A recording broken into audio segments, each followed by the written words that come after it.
Let's paint some realistic trees in your acrylic portrait background.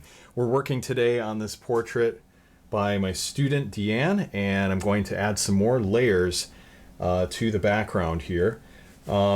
Just going in and adding more depth to the trees, making them look more realistic using the acrylic glazing technique. It's a fun process where you use a little bit of paint and a lot of matte medium. And this matte medium is basically clear acrylic without the pigment. And I mix just a little bit of paint into that.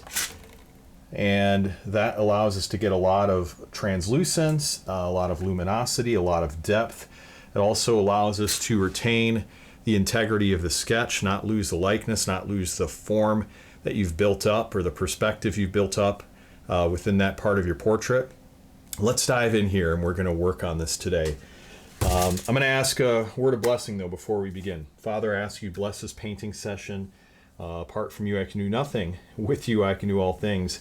Help me to be able to capture the essence of the trees here realistically as much as possible in this time frame. I pray it would be a blessing to the students watching, helpful for them, and just asking that you would be with me and with them in Jesus' name. Amen. Okay, so we're going to begin here. We've got a couple of brushes we can choose from. I don't know if you can see them here, but I just have them kind of on the side here. And you can see it, yeah, on this shot. And we're just going to grab, a couple of smaller brushes, probably some 1/4 inch flats, something like that. Maybe a couple of rounds, but maybe a few filberts as well. And we'll basically just work with those brushes for right now. So let's get them ready to go. And then we are going to get our colors mixed here, although we do kind of mix on the fly. But I'm going to start with ultramarine blue because we are looking more at the background and the colors need to be a little more subdued in the background. We'll add to that some raw sienna, and those two colors together give us a really nice subdued kind of green. But generally we do have to add a little bit more. Tell you what, now that I look at this, let's tackle the trees way in the distance first. And we have this color established, that's fine. I'm going to wipe some of the excess off, and I'm going to actually take some phthalo blue and a little bit of titanium white, and then just a pinch of ultramarine blue.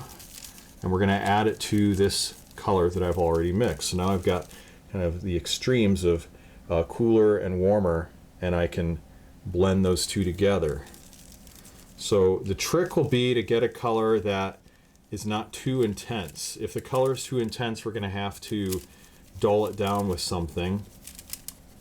And I'm suspecting it might be a little too intense just looking at it and then comparing that to our reference photo.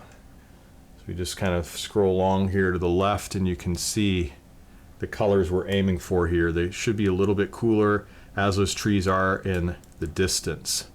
So let's take a look at our colors again. Add a little more titanium white, and if I add just a bit of raw umber dark, that's going to neutralize the color just a bit and tone down the intensity of it, because when you add brown to blue it tends to make gray, and that's just kind of a good rule of thumb. And if we add a little more ultramarine blue, that's got a little more of a indigo violet cast to it, so that'll also tone the color down a bit more. I'm thinking we're getting fairly close. Now we'll just try it out and see how we like it. So we'll start here and just kind of fill this in. Now we've already got a couple glazes on here, so we do have a foundation to work out of. But this had to get just a little bit darker, and we just start filling it in. Now I'm not too concerned about going over the lines. I know a lot of people want to stay in the lines, but I've said this to my students many times. I'd rather overlap than underlap, because you can always cut in with a background color using a detail brush to get rid of any overlaps, and it's a lot easier to do that, but it's a lot harder to fill in the color and match it when you don't get the glaze to go all the way to the edge where it should. So I always err on the side of overlapping than underlapping. All right, and then that way too you can paint a little quicker because you don't have to try to just stay in the line so much. All right, so we have that. Now I always ask myself, where else can I employ this color, this mixture that's on my brush? Because it's there, might as well use it if I can.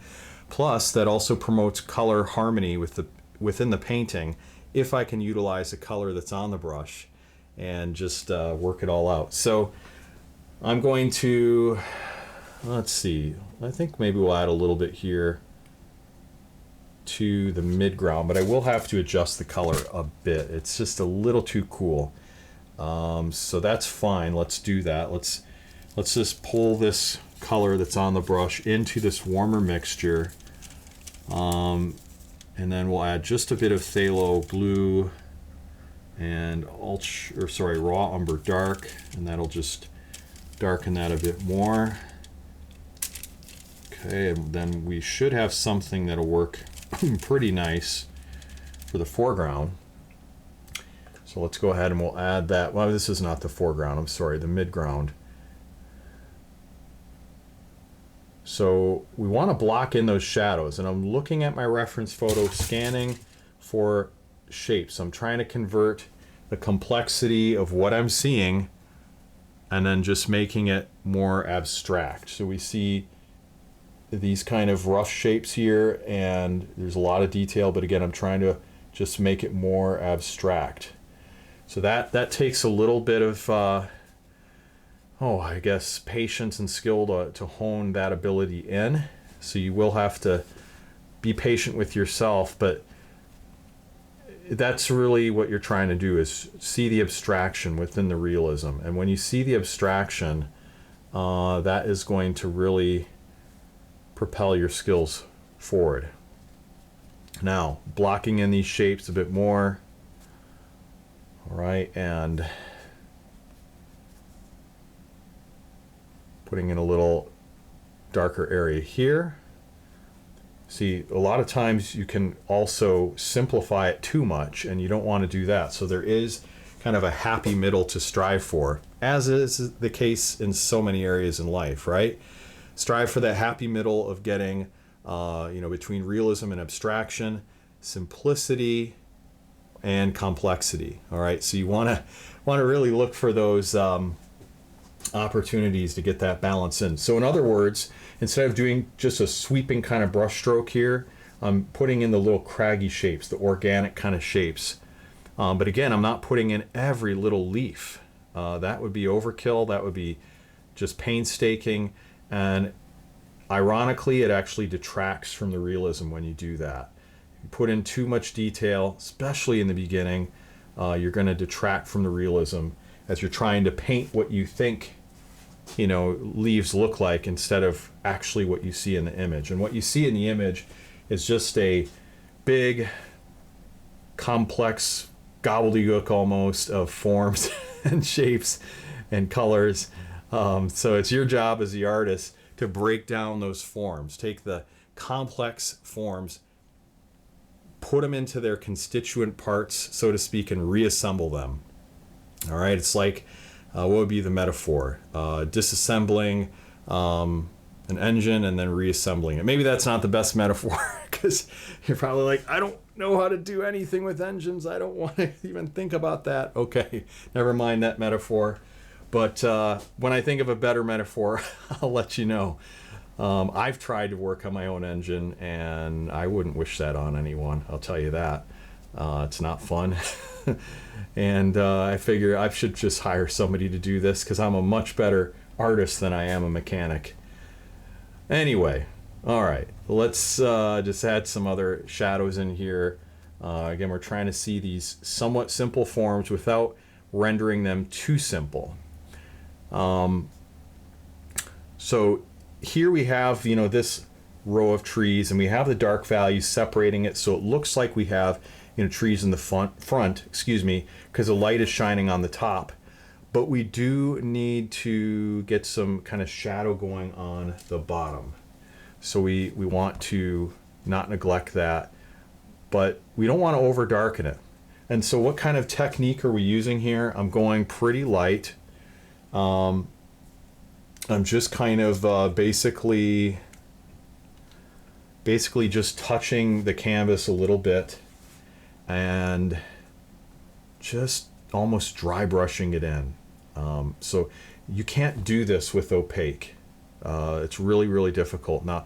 But if you have a glaze, if you have the paint mixed with matte medium, as I've been demonstrating to you, you can do this dry brushing technique where you just graze the brush across the canvas, and you can really develop a great sense of gradation, of that sense of shading, of smooth transition from dark to light, from one color to the next.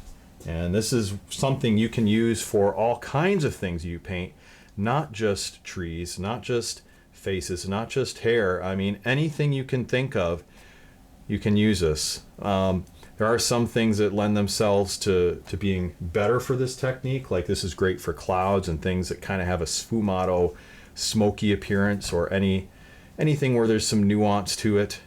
Yeah, definitely try out glazing if you've never done that before for your realistic paintings. It'll make a huge difference. And you can employ it with your traditional opaque painting. You don't have to use it exclusively on a painting, but you can add it in and just really see what it does for you. All right, so I am continuing to add more of these little forms in here, and we can see the sketch lines underneath, and I'm not too concerned about that because I know eventually I'm going to be covering that up with smaller opaque layers, not layers that cover the whole thing, not with a kind of a broad brush, but just more opaquely using detail brushes to get those pencil lines out. And that'll be coming a little bit later in our process. But for right now, the main goal is just to really develop these forms. And so add a little bit of a nuance up here as well. All right, and maybe a little bit there. Now we want to leave some room for some warmer colors to go on top, and that will come in the next layer. Okay, now we're going to finish this particular lesson off by doing a larger glaze. We do a series of small glazes where we're just kind of getting the little value structures, the little shapes, and then we complement that with doing some larger glazes that get in more of the chroma, more of the richness of the color. Okay, because the shadows are going to have kind of a cooler tint to them, whereas the highlighted or midtones are going to be warmer. That's just the rule of thumb that works in like 9 out of 10 cases. So let's go ahead and do that. This is going to be really fun. You'll see how it comes alive.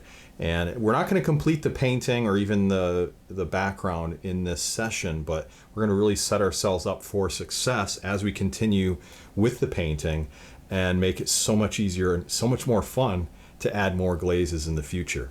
Okay, let's do this. So let's take a larger brush here. What do we want? Maybe not too big, but just something kind of middle of the road. So we got a 5/8 flat. I think that'll work well. And let's go back to our palette shot. And we have to ask ourselves, how intense do we want the color to go? I think we do need a little bit of Indian yellow. So you might ask, well, why that color and why not the raw sienna? Well, raw sienna is yellow. I mean, I consider it a yellow. I know it's technically a brown, but I consider it a form of yellow. It's just more rusty looking, more earthy. And the Indian yellow is more intense, more vibrant. It's also more of a transparent pigment, whereas the raw sienna is more opaque. But suffice it to say, a little bit of Indian yellow goes a long ways. It looks kind of orange, but when you spread it out and you add matte medium to it to make it more transparent, it actually looks more canary yellow. But we take this color, okay, and that would be way too strong by itself. So we're going to add a little bit of Well, let's do this. Instead of dipping into the side, let's take that little bit of phthalo blue we have here. Then we can really control the ratio. Just that little bit that I've dabbed onto the palette. All right, and then we just kind of mix it in. Just mix it in, just like so. Okay, and now we still have a color that's a little too strong. So we're just going to mitigate it by adding a little bit of that other background color that we mixed. Just pop a bit of that into it. Maybe even a little bit of ultramarine blue, if we have that. Okay, this should be good. And here's the thing. With the glazing technique, if you put down a layer and it's too strong in color, okay, to a point. Now, if you get too opaque, it can get away from you, and that's where some artists struggle with this technique, as they're just beginning to learn it. But if you put down a color and it's too vibrant, too green, too yellow, always keep in mind you have another shot, you have another chance to go ahead and alter the color. You can go ahead with your next layer and make it less vibrant to counteract what you put on. So the trick is to keep your layers really translucent, you know, like 90% opacity. Let's do this shot here. 90% opacity, or I'm sorry, 90% translucence, 10% opacity. Okay, so you're looking at a little, and I would say even more than that when you're starting out. Shoot for actually 95% translucency and 5% opacity. A little bit of paint, lots of matte medium. That's what you're going for. Okay, now all that just to set the stage. Okay, I just put a little bit down and I notice it's too strong right off the bat. So I'm gonna wipe it off, no big deal. Go back and just kind of add more matte medium to make it more translucent. And that's fine. That's fine, no problem doing that. You should always have a rag or something close by so you can wipe things off. A lot of times I just use my hand and then I wipe my hand on the rag, but whatever works. Old towels work great for this, by the way.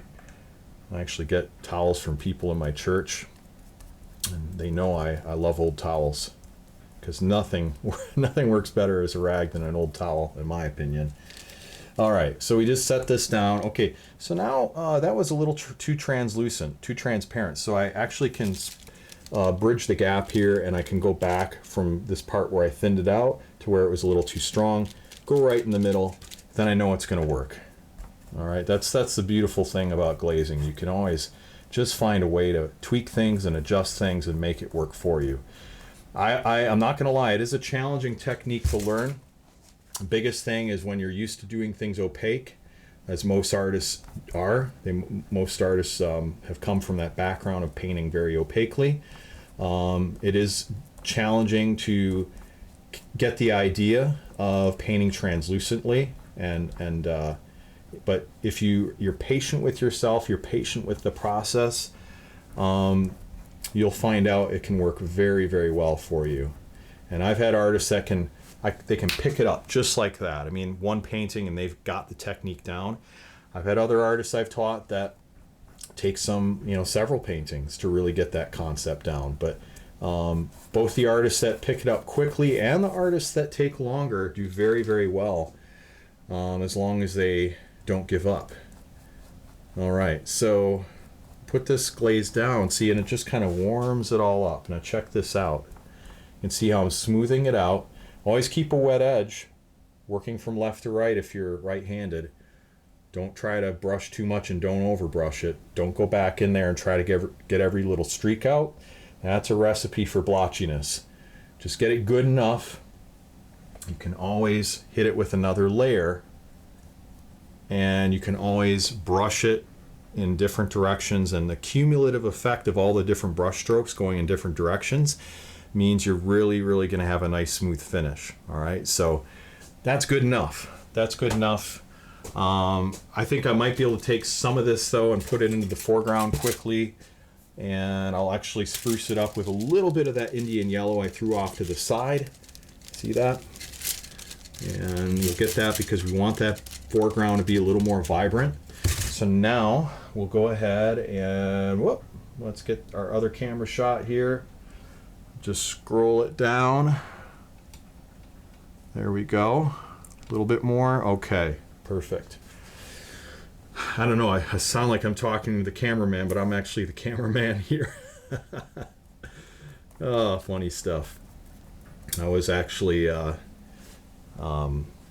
speaking about my art at a local news station this week, because we're going to be having a Falling Leaves art tour this weekend. A self-guided art tour. It's one of the bigger shows that I'm in every year, and I had a chance to talk about it on a TV station, and that was a lot of fun. And I realized how there actually weren't any camera people in the set at all. It was just cameras that moved by robotic arms. There's just me, the other artist I was with, there was the weatherman and the news anchor. That was it. That was a very interesting experience. So I realized that the way I have things set up in my studio with my 4 cameras up here on the top of the ceiling and the video switcher here below, it's actually quite similar to what they had at the news station, only their system is like, you know, however 20 times, 30 times more expensive and more amazing than what I have. But I'm pretty happy with what I have here for this little studio. I think it works great. Okay. All right. So yeah, just adding these glazes here. And again, we just kind of brush that out, smooth it out really nicely.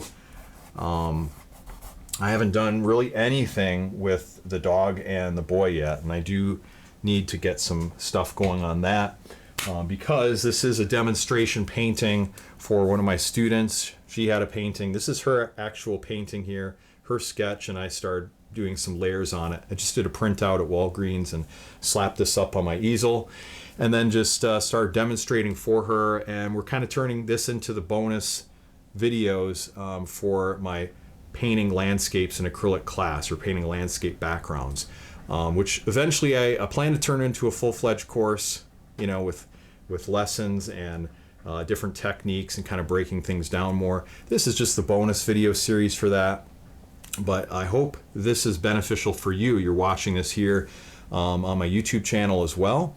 If you like this video, give it a thumbs up, subscribe to this channel, of course, for more videos like this. And check out my other tutorials, tips, techniques, free classes at realisticacrylic.com. I want to say thank you so much for watching. I really appreciate your support of this channel, your encouragement in the comments, sharing it with your friends. Thank you so much, and look forward to seeing you again in another video. God bless, and we'll talk to you soon.